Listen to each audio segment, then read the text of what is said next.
Hey, what's up guys? This is Johan, and on this video we're going to be adding some salt to the 180 gallon reef aquarium.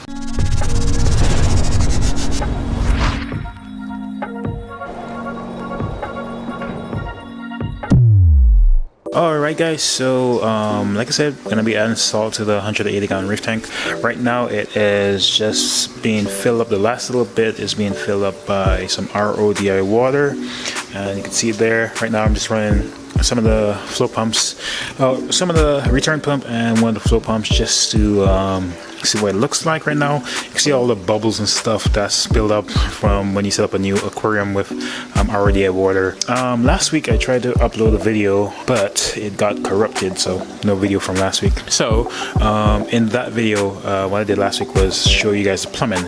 So I'll go over the plumbing quickly right before we add some salt. So let's start inside the tank up top. So you can see a PVC pipe all inside the tank. Usually you don't see these in aquariums. The reason I did that, I wanted to simulate a closed loop, and this is basically a closed loop, kinda, sorta, not really, but this is my version of a closed loop because the bottom of the tank is not drilled, and I didn't want to. I can't test to see if the bottom panels are tempered, because right below it it's like sealed to a PVC or some kind of a board at the bottom, so I can't really like test it to see. So I figured, why not try this. So it's basically a 3/4 inch. I might go smaller and then cover it up with sand. And I have two outlets, and it's running right now, so it's kind of disturbing the surface just a little bit. So that's the internal plumbing. So this tank is running a modified bean animal overflow. Just like most bean animal overflows, is like you have the main drain, you have a secondary backup that makes it super silent, and then you have the emergency. So right now it's not an exact bean animal overflow, because this is not the right size. It's a little smaller. These are 1.5 inches. Both of these are 1.5 inches, and then this is like 3/4. So this is a lot smaller. It won't be able to handle. It should be able to handle at least most of the flow that's coming in, because I'm only running the return pump at 50%. But how it should be is like all three lines should be the exact same. Now the reason I did this like this is because this was supposed to be a return. If you look right there, you can see a cutout, so I can have a return right there. But I just wanted extra safety, so I have two drains just in case one gets overflowed. And then this emergency is gonna help out with some of the water drainage and do the main thing of having a loud crash. So if we go down to the bottom, we'll see what I mean by that. Down here on the bottom, you can see the next three drains, the three drains. So you have the main drain with the gate valve, then the next drain, basically secondary, that has a trickle, and then the last drain that does not touch the bottom. And you can see just a little bit of drip right there from it. So if for any reason the top one gets clogged, what's gonna happen is it's just gonna hear some loud crashing of water, and then that'll let me know, hey, both drains are clogged for some reason. Here we have my return pump. It is a Jabo 12,000, I think. So I could get a max flow out of this pump, going up to, I think, about 8,000 gallons per hour. I think about that, or a little bit less than that. So that's that. Goes up to here. Then I have a emergency shut-off valve just in case some shit happens. Like, oh shit! Just come over here and then flick this. It's right there. It's big red. You know, anybody could take the panel off and then turn this off. It goes back over and up.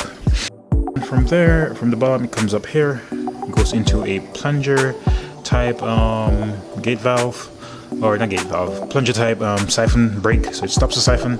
Also goes over the top and then comes into this return.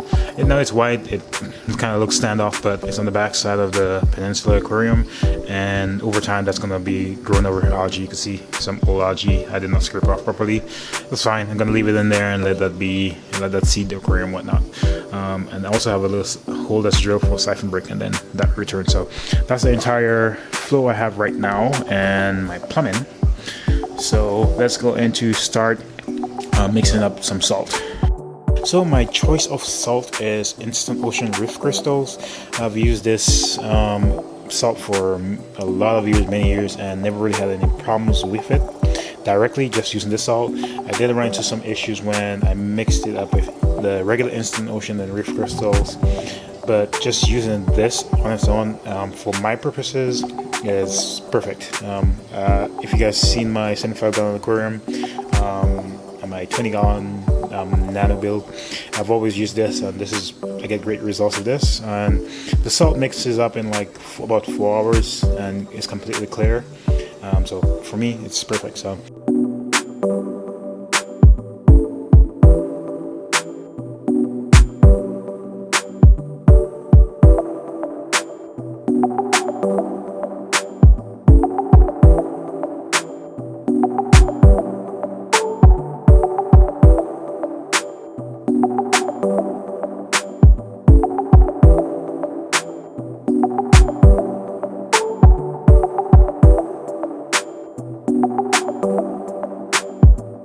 Alright guys, so as you can see, the tank is all cloudy from all the salt I've been adding. I only added 3 bags out of the 200-gallon bags. That should be just about 180 to 160 gallons worth of salt. But I'm just letting it mix up right now. I have all pumps at full tilt. There's still some patches to go, but I only put in 30 minutes ago. All 3 bags just over a 30-minute period. So there's still some patches of salt right there and some more right there and in the different corners, but I'm gonna let this mix overnight, and that should completely get this fish ready. I'm not gonna be adding any fish for the next couple weeks or so, but I do have some inverts coming in, cleanup crew and stuff like that coming in 2 or 3 days, so it should be ready for them. Then I'm gonna add live sand, all the live rock I already have pre-soaking over here. But yeah guys, so that's that. Tank is basically almost ready as far as stuff is going. Once the main part, the water, and then I gotta put the salt and rock. So you can see I might just sit all night and watch these go around, since it's been so long since I actually had fish. It's kind of relaxing already. But that's that. Well, here is my live rock I'm gonna be using. It's not gonna be all the rock I have, but at least it's gonna get my tank started, ready to go. I'm probably gonna get a few more pieces of rock, probably another about 20 pounds of not macro rock, but it used to be, I can't remember what this rock is. Right there, it's nice light. It's like Pukani, but much cleaner.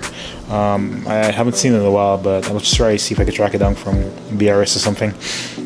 But yeah, so my live rock is ready to go. It's been mixing up. I've been adding different bacteria to it.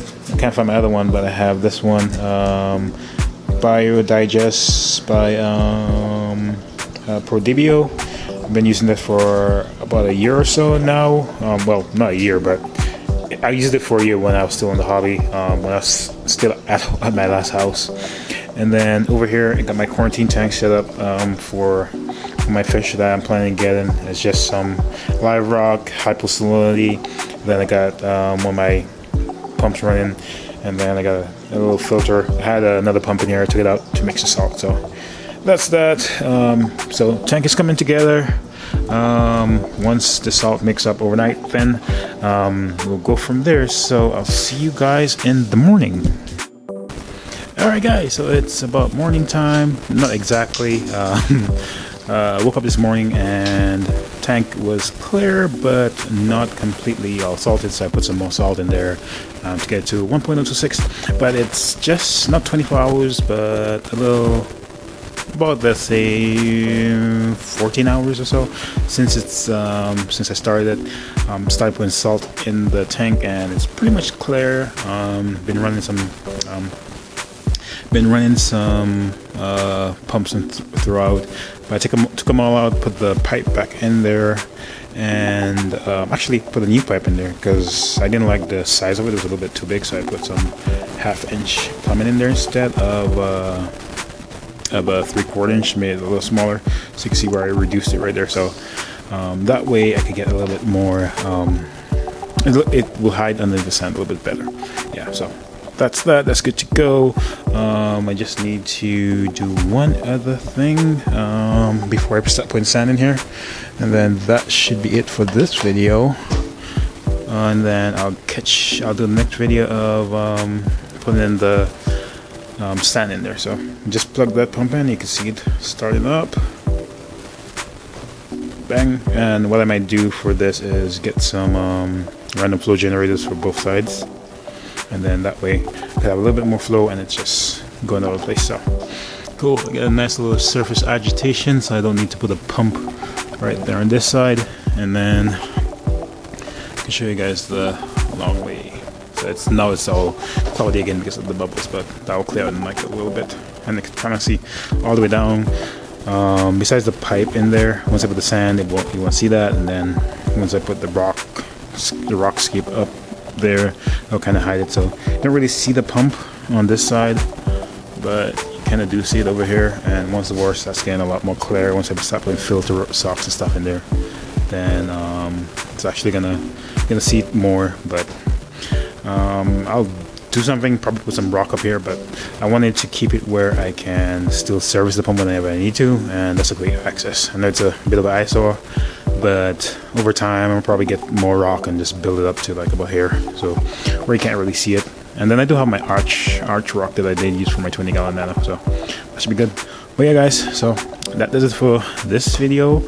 I'm gonna start getting ready to put sand in it, and so I'm gonna shoot another video right after this one, and hopefully that one does not come up corrupted, and I can put out a couple videos for the next couple weeks.